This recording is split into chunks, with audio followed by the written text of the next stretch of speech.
Imagine living your life after 50 and feeling energized and excited about your future. Welcome to the Women in the Middle podcast, the podcast for women who are ready to figure out what they want and create the life they deserve. Here's your host and Master Certified Life Coach, Susie Rosenstein. Hey there, today we're talking about the power of strategic authenticity in your midlife career. Let's go. Welcome back to the podcast Women in the Middle with over 1 million downloads and counting. I'm your host, Susie Rosenstein, your Master Certified Coach and Midlife Mentor, and I am so glad to be here with you again. I have a feeling there are going to be a few takeaways for you in this episode. One big lesson my guest talks about has to do with authenticity being a strategic thing that you have to constantly work at and do. And if you do, you'll be amazed at how powerful it can be. In fact, it can be your secret weapon to success. How about that? I know, that's pretty exciting. But just quick, speaking of excitement, I have some news. You may recall that I've been working on an exciting new podcast about what it's really like to be a woman over 50 and an entrepreneur.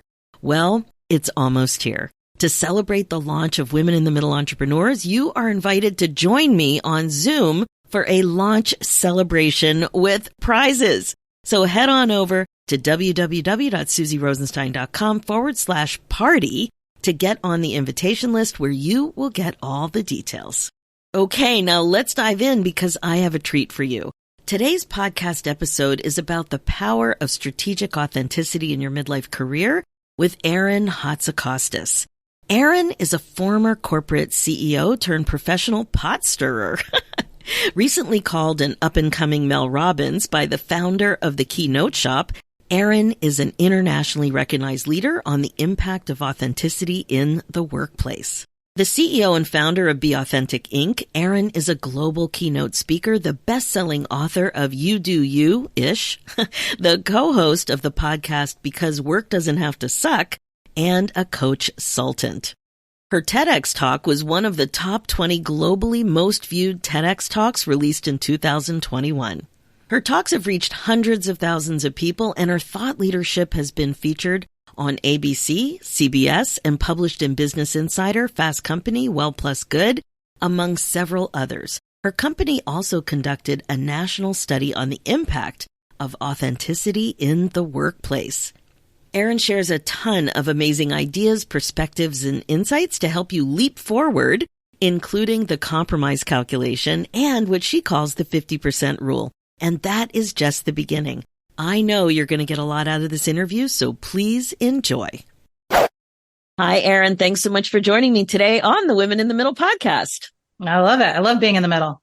Love being here. I love that too. I am so excited to talk to you about your life and what's been going on for you and some of the transitions that you've made. So let's get started with talking about what was going on in your 40s. And you can tell us, a little bit about your professional identity, your career path, what was going on for you there. So take it away.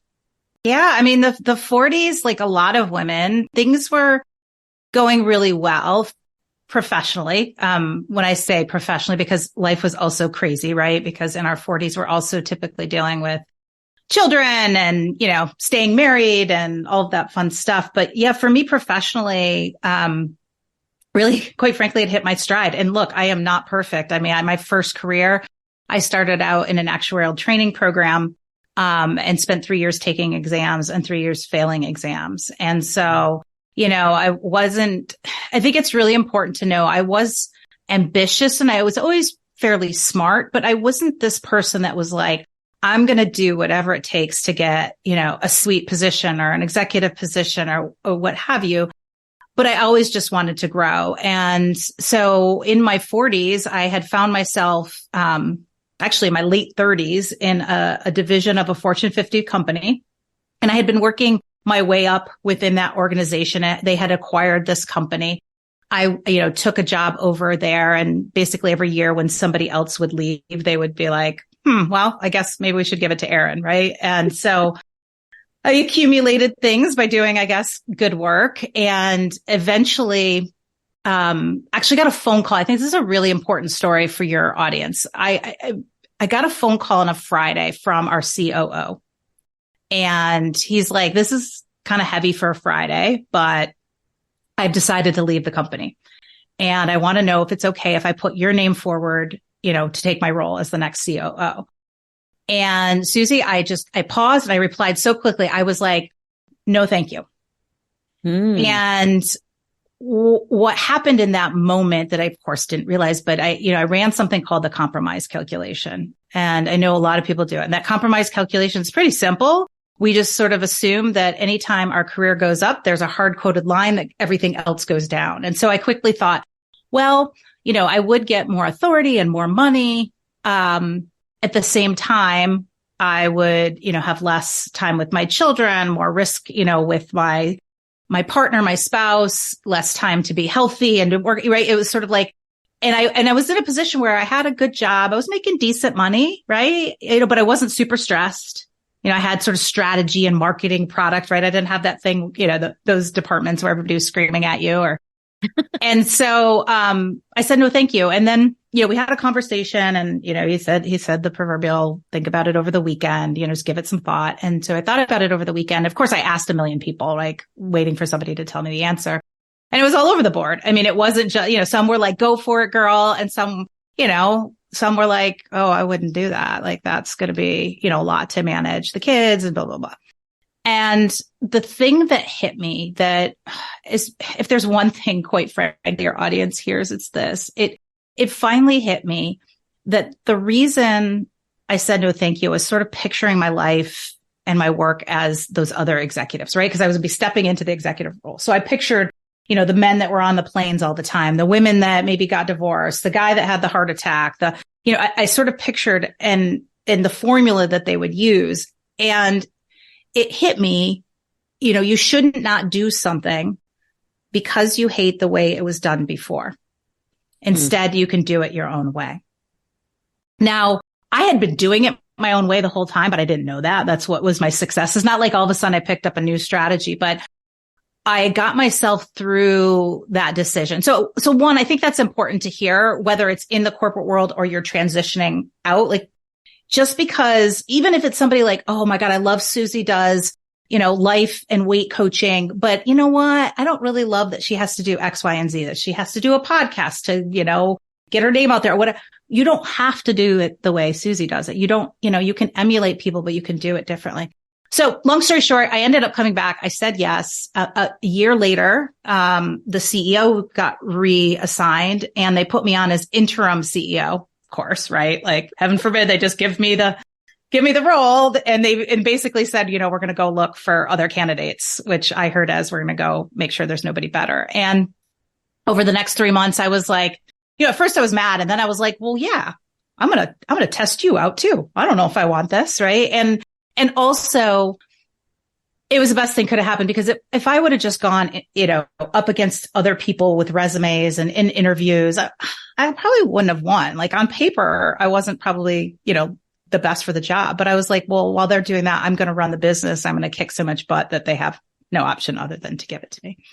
And that's what happened. In the next couple of months, I renegotiated some big contracts, got some great track. I mean, it got to a point, such good things were happening that there was like no question that they were going to put me in that spot. And so for the next 3 years, I ran a company that I was highly unqualified to do, small town girl from Northern Michigan. Parents were teachers, like no Ivy League degree. I had my MBA. I mean, it's not that I wasn't qualified. I'm being a little flippant, but it was sort of the unexpected. And the company prior to me taking over was really struggling, flat earnings 4 years, couldn't reinvest in itself. Morale was really low. And in the next 3 years, we actually tripled earnings. We took flat earnings that were 17 million for 4 straight years and turned them into $50 million in earnings. Employee engagement went up 15%, which is a huge bump when you have 1,000-person organization. And here's the thing, though, all along, I still kind of kept waiting for my luck to run out. And it wasn't imposter syndrome at that point. Like it was more that I wasn't sacrificing as much as everybody else. Right. And this was back in the day when you would go sit in a room. For me, it was Hartford, Connecticut, with my peers to do our quarterly business review. I would physically see them every month. I would hear their stories of, flying 17 clients this month and giving up a vacation to do this. And I was like, I'm not really working as hard as them. And so, my run might be over, right? Because we've had these great results. And so then I decided to leave, which we're going to unpack a lot more, but I'm going to pause and let you do that because that's, I'm sure what people want to hear. Like, how did you make that decision? But when I decided to make that decision, announced my retirement, everybody kept saying, we're going to miss your authentic leadership. And I wasn't surprised they called me authentic. I was like, oh yeah, that's kind of me, but it wasn't a badge I had been pinned with before. And what hit me, Susie, was I wasn't going to be found out. I was just playing a totally different game. I was using authenticity strategically. Now, for me, it was subconscious, and it was after years of watching my father. And there's like the whole reason why it's not like I knew it at the time. I do now, because that's what I spend all my time doing, is teaching people how to do that. But I realized that was a different game. It was the reason we negotiated better contracts the way I went into negotiations. It was a reason I got the best talent and kept the best talent. People wanted to come work for me. It's a popularity contest. They're like, oh, this executive, I heard she's really, approachable and authentic and cool. It's like, yeah, that's how you win, right? You get the best people coming to work for you. Executives noticed me and trusted me because I didn't go into review meetings BSing them, right? Everything's green and yellow and, we're working on it. It's like, no, I would talk about reds and I would tell stories. And so I just did things that were more authentic that would stand out. And so, okay. So I want to ask one question about that before we talk about you leaving. So when you first took that original position, what in your mind was like the priority of something that you were going to do your way, that you were going to be more authentic and do it differently? Where did you take that baby step? Yeah. I mean, one of the first things I remember were communications. So once you got to that level that I was at, a VP in the company, the CEO for the subsidiary, you had corporate comms people, right? And they would write all your communications, and we had organizational changes, and those things are BS. Nobody reads them. It's a bunch of buzzwords. And I remember the first major company-wide reorg that we all had to partake in. And so all the corporate comms people were descending upon the executives to write and put their picture in the box up top. And he sent me the draft, and I pulled it up and I got ready to redline it, figuring I'm going to change a few things. And Susie, I couldn't even redline it. I was like, I don't even understand what he's saying. Wow. Like, I don't even know where to start. And I was like, nope, my people know my voice. I'm going to write my own. I'm going to tell them why we're doing this. I'm going to tell it in my own voice. So yeah, I mean, that's one of the first things I can remember was, just like scrapping that stuff that nobody read and understood and talking to my people like in a way that they would actually listen. That is such an applicable lesson. I remember the first time I hired a business coach, and she gave me some guidance about my writing because I came from a much more academic situation. And I was like, wow, I can say like you're and not you are. And that's a good thing. It was really weird to start writing in a more colloquial type of way. Yeah. Yeah. And then the podcast is another lesson because we're definitely speaking the way we are for real. Yeah. And it was an adjustment. It was a big adjustment. And it's something I see with newer people in business or entrepreneurs. And, here you are, a seasoned corporate professional, and you're really trying to push that wall at a high level. That's really interesting. Yeah. Okay. So it sounds great. What happened? Yeah. I mean, so that's the crazy thing. I mean, so the story isn't linear. There were a number of things. I'd say the first thing is I had kind of always told my husband I wanted to take a non-traditional break at some point. I just don't like normal in general. And also I hadn't taken a break with the kids when they were little. I did 4 months maternity. But I also knew that middle school, high school years, there would be sort of a different need. So that was sort of out there, although I was calling it a break. He thought it was really a break. It wasn't a break. And then I think that the other really big thing is I had realized a personal pattern. I call it a PP of mine earlier in my career. And that personal pattern would be, I'd get a new role within the company. Everything would be hard. I wouldn't understand what people are saying. I'd have to work harder. And then I'd get a couple years in and I would become like the go-to person and it would become easier. And then all of a sudden, at first I thought, oh, well, I'm getting lazy though. Like, oh my God, Erin, you have sprinted. You have so achieved and sprinted that you're now burnt out and you're like done being Miss Achiever. Like you've sprinted the race and didn't realize it was a marathon. And I would feel crappy about myself. And then I started to realize it wasn't that I was getting lazy. It was that it wasn't as challenging. And as much as one side of my brain really wanted things to be easy, because that felt like what it should be, that I'd show up to work and read the emails quickly. The other part of me, the part of me that made me kick ass Erin, was like burnt, like the flame would go out if I didn't have the challenge. And so I started realizing that, even though I should want to stay, that every 3 or 4 years I needed something new so that, and then all of a sudden I would get into the role and same thing. I'd be like kicking butt and impressing people, impressing myself and, being excited. So that was happening again after 3 years running the company and about 6 or 7 with the organization.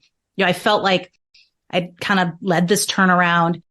And so normally I would just get another role within the parent company. That's where I had been my whole career. It was a Fortune 50 company. There's plenty of opportunity. And I actually sat with the president at the time. She's now the CEO of a Fortune 5 company.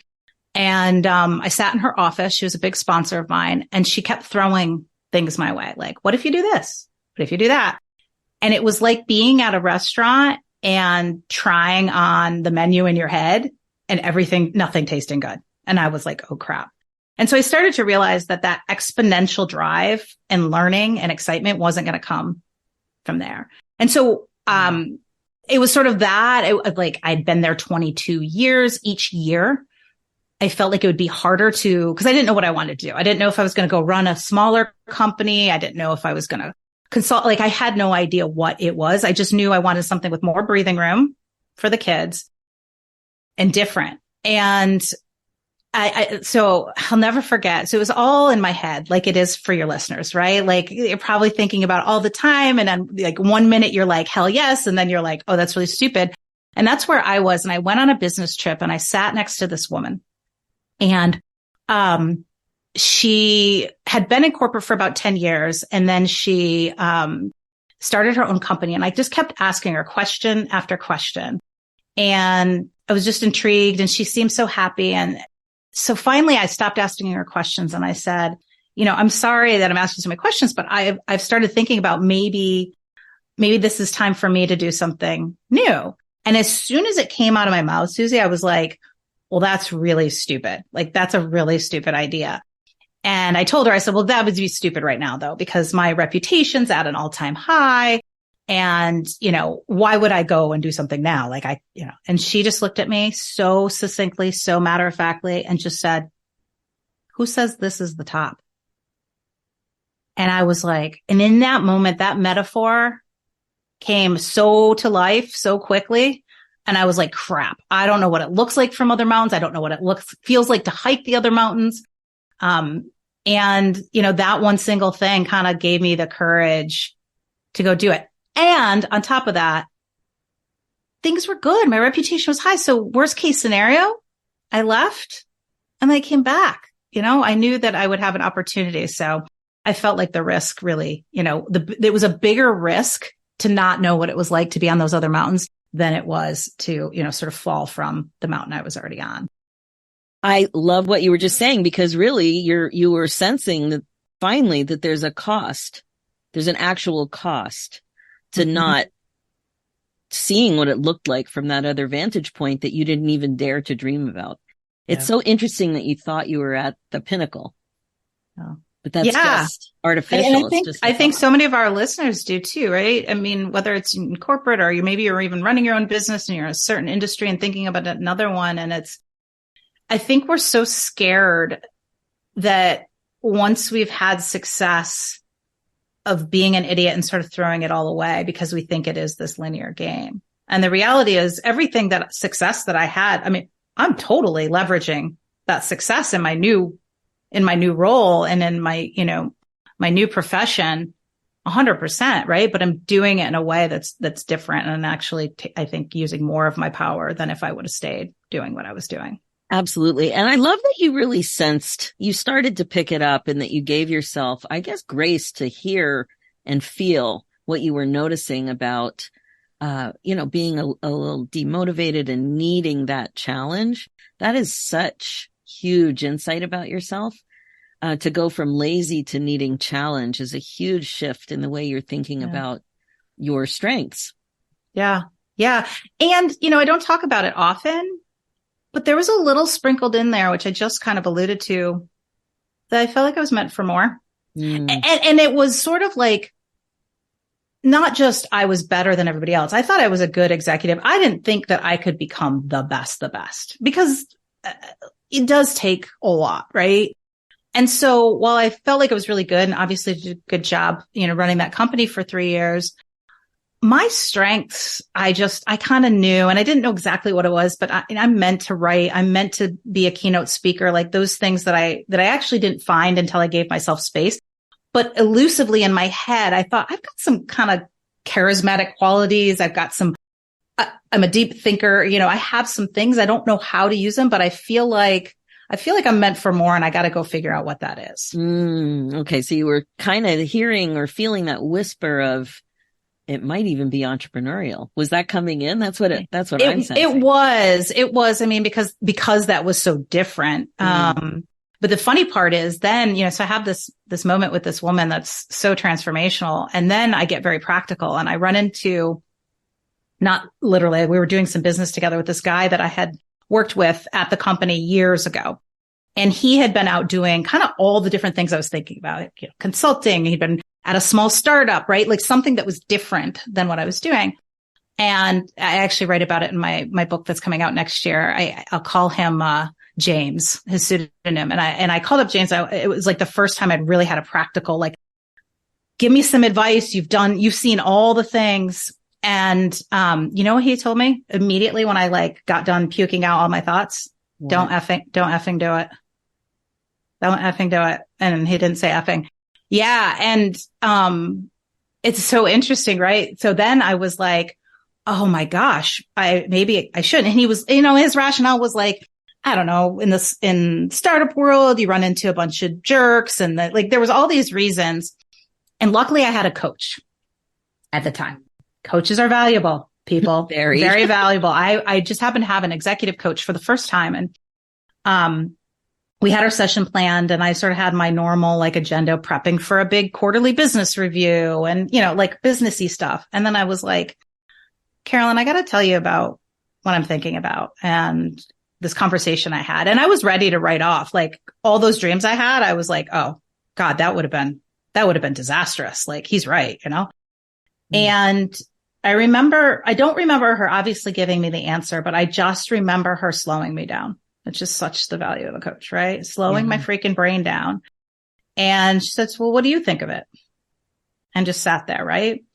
And as I was able to process it slower and with my own 2 cents, with my 40 some years on the earth and experience, I convinced myself to not effing do it. I convinced myself what to do, but I got myself back on track. So it's so interesting how we can hear such inspirational advice like you give on your podcast and with your clients.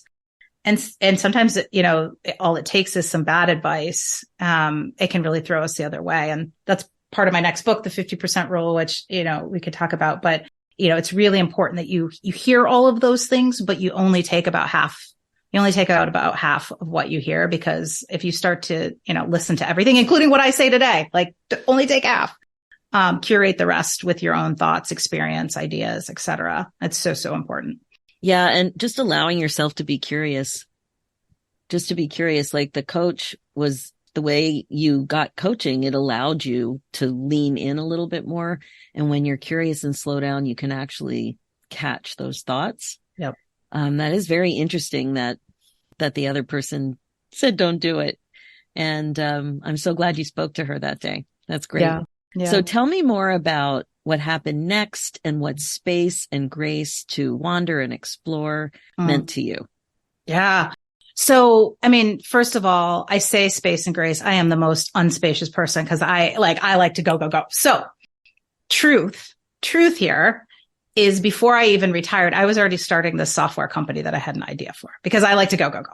So, but I'll tell you sort of why I did give myself space. So I actually started a quote unquote software company, which is hilarious because that means I spent a bunch of money on an LLC, a logo, and I did a business strategy, and it was an app, and it was this app to manage your kids. At the time, my kids were in elementary school and we were getting piles of paper of events and things. And I literally thought I was going to lose my mind on a regular basis. And so this was meant to sort of digitize it, which probably would have done really well once COVID came out. But what I realized is, I got all that done and I started meeting with people and they're like, okay, well, now you just need to start building prototypes and experience. And I was like, I don't like to build stuff.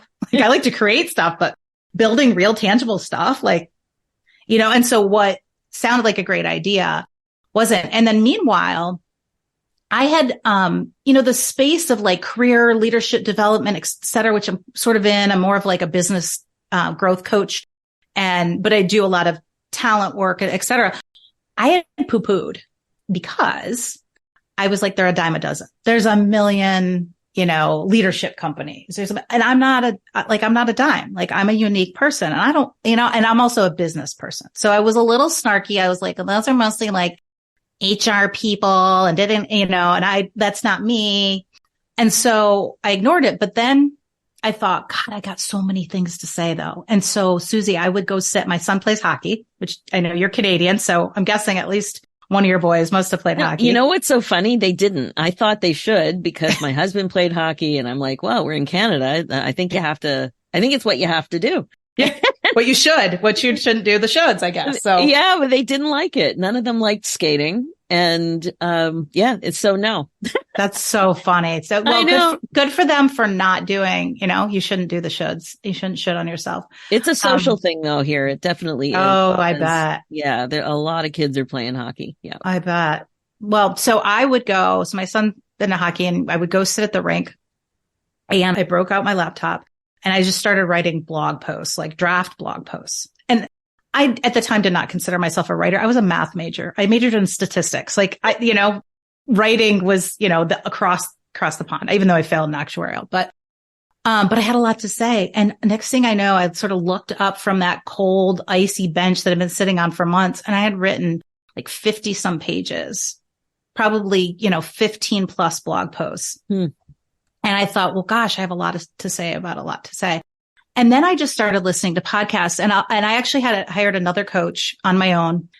And I'll be honest with you. She didn't really steer me in the right direction because I was sort of like, well, I want to have freedom and I want to, be with the kids, but I also want to do big things. And she was sort of like, got to pick one or the other, which was not the case. But I listened to a podcast. It was a podcast. One day I listened to this guy. Have you ever heard of, I don't remember his name. He's a British guy and it's called Youpreneur is the podcast. No, I haven't. And Youpreneur, it's meant to be like a solo entrepreneur kind of thing. And he was great energy, but a little bit obnoxious, like a little too much, but I stumbled upon it, probably listening to something else, and he was talking about this profession of being, a personal brand, a youpreneur, a speaker, author, coach, like this bundle, right? Because in my head, I knew there were speakers out there. I knew there were coaches. Like I didn't know kind of the connective tissue of how they all, right? And really what I call being a thought leader for a living. And then your business model is your choice, right? You can do one of many things or you can do multiple things. And so in corporate world, like we think we're so smart, but we're not. Like we know we know two business models. We're like either you work and you get a paycheck every 2 weeks or you consult. Like we just don't have the time, right, to explore and know. So I remember sitting in my car and hear him talk about, and I go, oh my God, that's what I want to do. I literally said it out loud. And then I started to go through you should not do something because you hate the way it's done before. You can do it your own way around career and leadership, and started putting the authenticity spin on and, the fact that I didn't want to build an app. And yeah, that was about 4 months of just messy and going one direction and coming back another, to finally say, okay, actually, I want to start this company, Be Authentic Inc. And even when I said that, I didn't know what the hell I was going to do, right? Like I didn't know Yeah. how I was going to make money really. But it was that space and that messiness and chasing some things that weren't the right thing that were key to me finding the right thing. Absolutely. Curiosity and motivation like to find you working. I heard that somewhere once, and it's really so important. Like you needed to write the blog post. That's what happened to me too. I was blogging for, I don't know, I had tons, I must have had 100 before I got clarity to start the podcast. Because you have to find your voice. You don't even know what's going to come out of you. And then my background's qualitative research. And so then like a good qualitative researcher, then you see what patterns come from all of your writing and you look for patterns. Oh, this is how this all goes together. I can see the linkages now. Yeah. And you put it on social and see who likes it, right? Like, right. Not literally like, but like what resonates and what doesn't. And I know I always say that I think the biggest misnomer is people think you know, then you write, but really you write to know. And even, when you write a blog post or write a book, you know a little bit, but God, do you discover a lot when you slow down and write. Yeah. And that is the other thing that you just said. You slow down. When you're just spinning in your head and not writing, it goes too fast and there's no real reason to slow down. But when you're writing, you're just a stroke or a tap away from clarifying something or from drawing a little arrow or from, just slowing down and being more reflective of what's coming out of you. Yeah. And it's such a good process. But I find when you spin and you don't take notes, that's the one thing I don't like about podcasts. The one thing I love podcasts and I love podcasting, but as a listener, if you're listening now and you can think about what happens when you listen, we're walking the dog, we're driving. I always cut vegetables, put makeup on. That's what I'm typically doing. I'm not at my desk listening to a podcast with a notepad, and I'm not that great with note taking on my phone.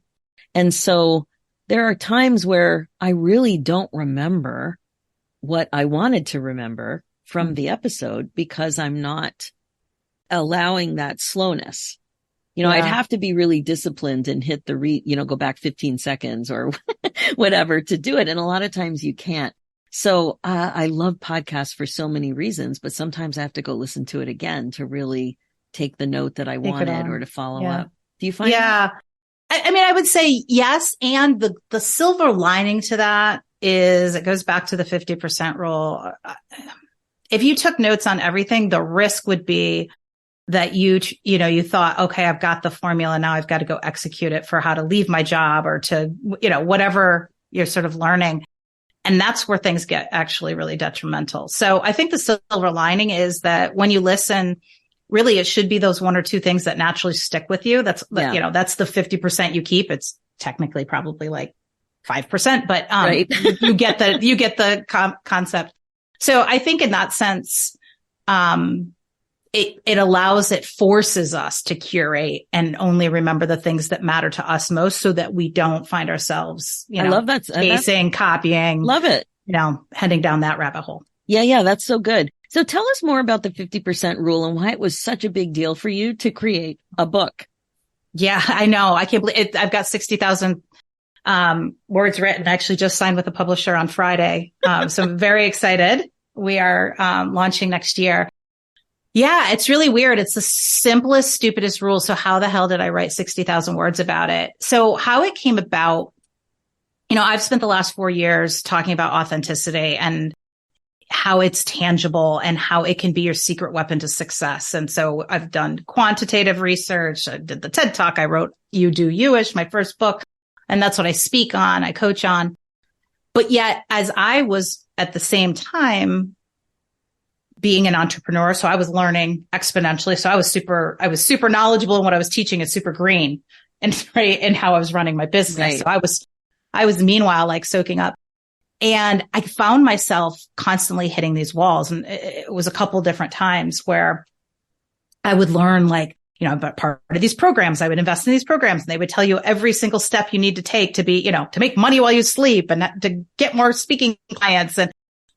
And I remember the moment I was sitting in one session in Nashville, Tennessee. It was a 2-day session, and I was feeling so overwhelmed, and I was feeling actually back to be feeling lazy, but it wasn't because I was bored. I was like, I don't want to do all this. And because a lot of it, not just that it was hard work, it was like, it just felt not me.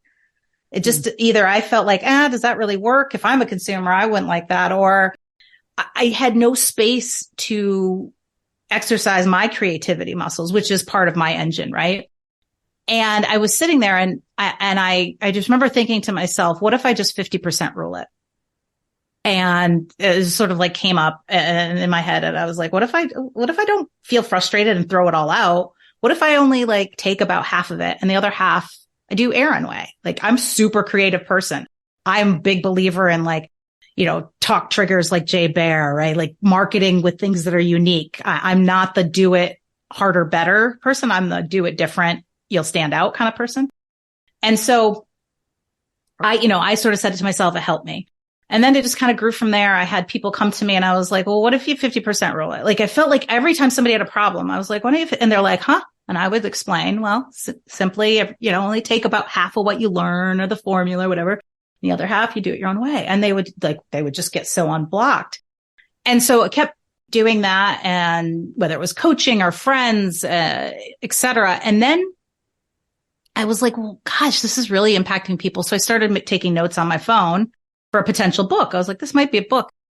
And then what happened was crazy. Everything I would watch, I would watch a documentary. I would read a news article, not everything, but I would keep seeing the 50. I was like, oh my gosh, Weird Al. That's how he became successful. He used the 50% rule. He took and I started to see it like in Queen Elizabeth and Weird Al and then Manuel Miranda and this guy who became an internet sensation with a bike button. And so I kept like seeing it. Obviously they didn't know that's what it's called. And realizing that it really wasn't just something that could unblock you, but it was something that if you did it right, you could actually leapfrog. You could go from underdog to unmatched. You could go, you could stop the comparison crap and actually just start competing in a league of your own. And I was seeing it across the board. And, and that's when the obsession, that's when the writing started. And that's where the 60,000 words came from. And 60,000 is not the total.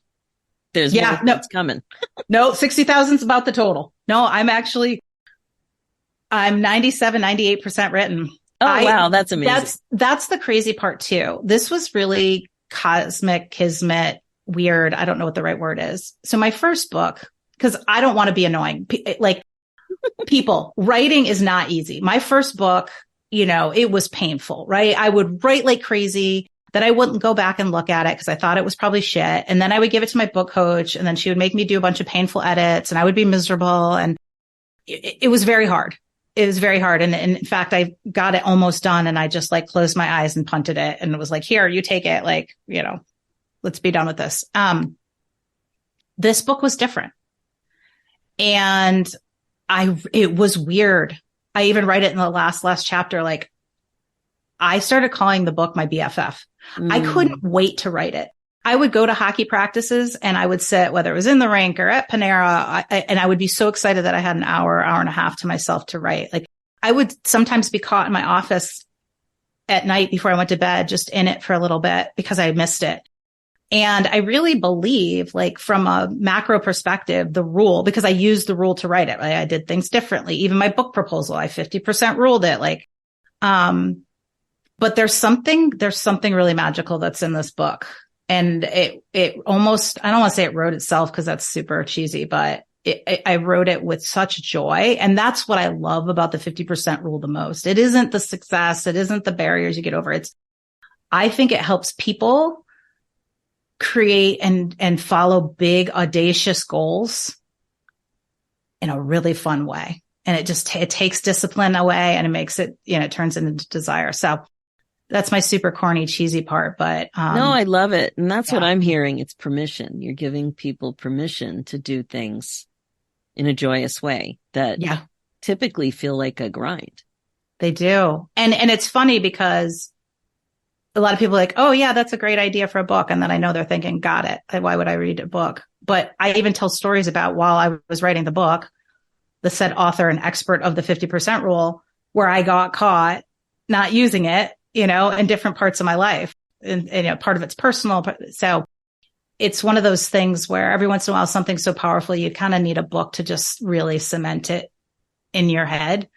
Yes. Otherwise that permission is fleeting and we lose it. Yeah, I can see that. Okay. So now I love asking this question. It's just some advice that you would give other women in the middle who are stuck or thinking about a change or know that they're meant for more. Because that really is the thing. It's like, wow, there's got to be more. And that is such a common thing I hear. And I asked you in the pre-notes here, and the first thing you said was to know your numbers. Tell me a little bit about how that played out for you and why it's so important. Yeah. I mean, so many people, 99.9% of the people don't chase it because they're like, financials, right? And it's always something different. I have kids going to college. I'm a sole, I own my home by myself. I don't have a partner, but they don't really know, okay, what would the impact? How long could I go? I have conversations. I run in executive circles. I have a lot of executive friends who make a lot of money. And guess what? It's still the money. And it's like, really? Are you sure? So make it tangible. I mean, the truth be told, I didn't run my numbers, but here's what happened to us. My husband works for the federal government here in the US. And the very month, so my last paycheck came December of 2018, end of the year, was also the beginning of the longest shutdown of our government in history, meaning 6 weeks, they were not funding our government. My husband was working and not getting paid. And so we went from being pretty, fat and happy. I was the breadwinner and he had, his great insurance and nice federal income to making zero. And I always say, you know what happened? Nothing.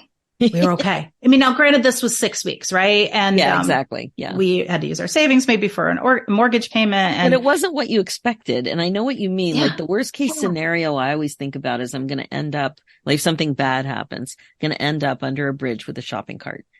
I always say that. Homeless, right? Yeah. Right. Yeah. That's my go-to. So we forget that as older and wiser women, we have experience, we have resources, we've got backup plans, we have all kinds of things that we didn't have when we thought about that the first time, which for me was in my 20s. Yeah. When I really thought that. And just using your savings, like we're such hoarders. Even, right. I mean, and some people will say, I'm not a hoarder. I don't have the money. But yes, I get that. But there are also people that just this concept of like using money out of their bank account for a little bit. So yeah, really make it tangible. Yeah. Don't have it be this elusive, because if you make it elusive, you're going to just join the millions of other people that are like, I can't do it. Yeah, exactly. Now, another thing, everything you said here, it comes up so much in this community. So I was so happy to hear your take on it from a slightly different perspective. So the other one, number 2, is to follow others and be a little bit jealous and maybe even petty. So tell me how that comes up for you. Yeah. I mean, find other people that are doing the things you love, 50% rule it. Don't say, okay, if I go to be a coach or to, own a restaurant or whatever, I have to do exactly the same, but be a little, that's where jealousy is good. That's where you can be inspired by somebody else's story. I also, when I say petty, there are times in the program I was in where part of my fuel, quite honestly, Susie, was I'd look at some of these people and they had been doing it longer and were successful. And I don't feel like they had half the talent I had. So I was like, if they can do it, I can do it too. So sometimes it's okay to be petty, at least in your own head. Well, it's a good thing to be aware of observations that you're having and what you want. And that's what I love about when you see somebody else doing something and it moves you. Why? Do you want that? Will you allow yourself to want that? Or what are you envious of? I remember one time somebody was telling me about noticing that she had a friend who always had time to see people in need during the day, like to visit somebody in the hospital or to visit somebody who had a lot of stress. And she had the opportunity to follow up with friends in need. And it made her so envious. And that was such great insight for her. Yeah. Such great insight for her. And then there was somebody else who was talking about the time she went on vacation, and there was somebody who had a yoga school on these rocks on the ocean. And that just stood out to her. And now that motivated her, that insight. And now she's more in that direction. of doing things with beautiful vistas. Yeah, because those people didn't get it thrown into their lap. They got it because they went and pursued it, right? Absolutely. So you got to get the inspiration from somewhere. But you have to be open to leaning in that direction. Okay. And then the other thing you mentioned is, and you mentioned it earlier on today too, is that you highly likely need a coach. So how did that play out for you that you really realized that was something that was really important to keep going? Yeah. I mean, since I've started this journey, I've always had some sort of program coach, sometimes multiple. It's changed over time based on what I need. But, to think that we can go to school and spend, by the way, hundreds of thousands of dollars, at least in today's dollars, on an education for 4 years or 6 years or 8 years, and then we're done, and then from there, we're just, taking like LinkedIn learning courses and whatever our company gave us, and we're going to be successful is BS, right? You don't need it all the time, but if there's somebody that can help you slow down, that is ahead of you, even by a thumbnail, it's so worth the money. You say, you think it's, I'm going to be spending more money, but the amount of money you save by not going in crazy directions. And trust me, I went in a lot of crazy directions. I could definitely mount up a bill of goods that I, paid for that I shouldn't have if I would have had somebody that, advised me. But, yeah, I mean, it's super cliche, but even the best, pro athletes have coaches. Why not you? Yeah, I couldn't agree with that more. Okay. So you have a podcast. Tell us about that. Yeah. Because work doesn't have to suck. Say it like that. It's just the letter B and then CAUSE. We actually started it. It was originally called Because. It's a good friend of mine and I co-host it, and it's half interview. We 50% rule it. Half of it's interviews and half of it's her and I authentically, mostly going through her crap at work and her hilarious stories and sort of real time coaching and banter. But we started as just because we had no idea what the hell we were going to talk about or do. And then rebranded it in the last year because work doesn't have to suck.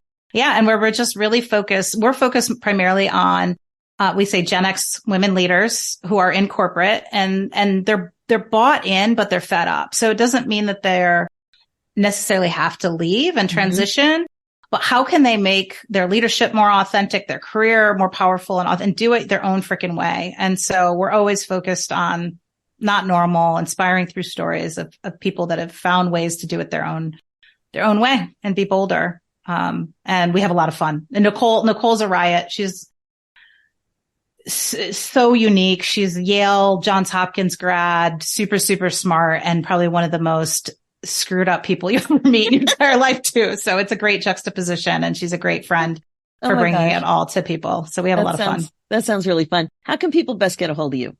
Yeah, I would say the best way is LinkedIn, to get me. I have a website, podcast. If you're obviously on here, listen to that, but connect with me on LinkedIn. That's where you'll sort of see almost daily stories, inspiration. We can talk, we can get to know each other a little bit easier there. So I'm the only Erin Hatzikostas on LinkedIn. So if you can spell it, you can find me. But I'd love to see you there. Of course, I'll put the link in the show notes because, we want to make sure that people can find you and not get hung up on the name like I get hung up on your name. We got to smooth that out. Well, Erin, thank you so much. It's been a total delight to have you on. Your advice is amazing. You got a lot of guts. You got a lot of courage. You got a lot of creativity, and it's a beautiful thing to watch. Oh, I love it. I love everything you're doing with your podcast and your business. And and as a 49.4-year-old woman, almost 50, I love seeing what you're doing, and I want you to keep doing it. Oh my gosh. Thank you so much. Okay, that's it for this episode. I loved hearing Erin's thoughts and perspectives about what's important to consider when you're making a big career decision. I mean, that comes up so much in the Women in the Middle Academy, and she had some really good things to help you. I thought the way she shared her story of listening to and honoring that whisper of knowing, that whisper, that inner voice trying to break through, that you're meant for more. I totally related to that and felt it too in my last few years at my long-term job. Erin also recognized that she needed to be challenged. In fact, she craved it. And the gifts she gave herself, space and grace to wander and explore, this also comes up so much with Women in the Middle. It can feel so indulgent to wander and explore when it doesn't feel productive. But that's where so many of us are wrong. It usually gives you the answers, insights, and direction that you need. You got to slow down, though. You got to slow down and explore and just be curious. Create more white space. I'm so glad she talked about that. So much goodness in this episode. And all the links are in the show notes. I hope you got a lot out of this interview. I know I did. Okay, as you know, this podcast is all about how to love your life again after 50. It's really all about coaching you to be more intentional and to incorporate mindfulness into your life as a regular practice. This is how you put yourself on your agenda. My focus as your midlife coach is to help you get unstuck and clear so you don't have regrets. That's why I created the Women in the Middle Happiness Academy with you in mind, because it's a warm, supportive, and fun coaching community of like-minded women who grow forward together. It is totally possible to break through the shoulds and the autopilot lifestyle and get clear about what you want. That's how you'll feel great about your roadmap to a more fun, meaningful, and regret-free next chapter. Like, seriously, it is time for you to feel free to enjoy your life the way you want to. So email me your questions and let's talk about it and see if it's for you. Go ahead and book your free, no obligation momentum call at www.womeninthemiddleacademy.com. I'm also excited to invite you to amplify your listening experience with the podcast by having more of a book club experience with all of the midlife stuff that we're talking about. Join the Women in the Middle Podcast Club by going to www.susierosenstein.com and click the Podcast Club button, and away you go. And finally, for show notes and links, head over to www.susierosenstein.com and click the Podcast tab and look for episode 345. Thanks so much for listening. It's time for you to put yourself first, one thought at a time. I'm Susie Rosenstein, and I'll talk to you next week.